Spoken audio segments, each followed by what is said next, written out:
کو بلائے جانے کا امکان ظاہر کیا جا رہا ہے اور ذرائع اس حوالے سے یہ بھی بتا رہے ہیں کہ دونوں کمیٹیوں کو وزیر قانون اور اٹارنی جنرل نے بریف بھی کیا ہے۔ رانا ثناء اللہ اس حوالے سے کہہ رہے ہیں کہ تحریک انصاف کے مطالبات پر جواب کی تیاری کے لیے ذیلی کمیٹی ہم نے بنا دی ہے اور جوڈیشل کمیشن بنے گا یا نہیں، جواب تیار ہوگا تو پتہ چل جائے گا۔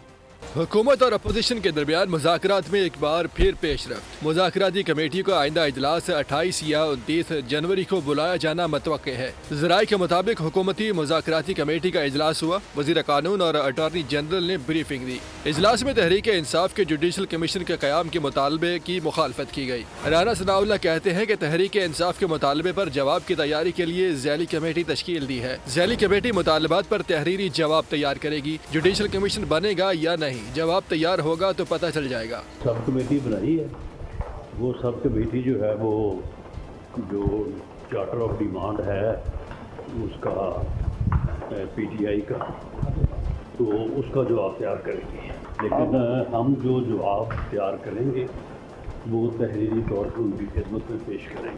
اسپیکر پنجاب اسمبلی ملک احمد نے کہا، اپوزیشن سے کوئی ڈیل نہیں ہو رہی، ہمارا حکومتی اتحاد ہے، فیصلہ کیا گیا ہے کہ حکومت ڈسٹرب نہیں ہوگی۔ میں اس ڈیل کے اور اس طرح کی بات چیت کے تاثر کو بالکل رد کرتا ہوں، یہ کبھی بھی ایسا نہیں تھا اور نہ ہونا چاہیے۔ پاکستان اب الحمدللہ معاشی طور پہ بھی بہتر صورتحال ہو رہی ہے، سیاسی استحکام بھی حاصل ہو رہے ہیں۔ ذرائع نے بتایا ہے کہ حکومتی مذاکراتی کمیٹی کا اجلاس کل دوبارہ ہوگا۔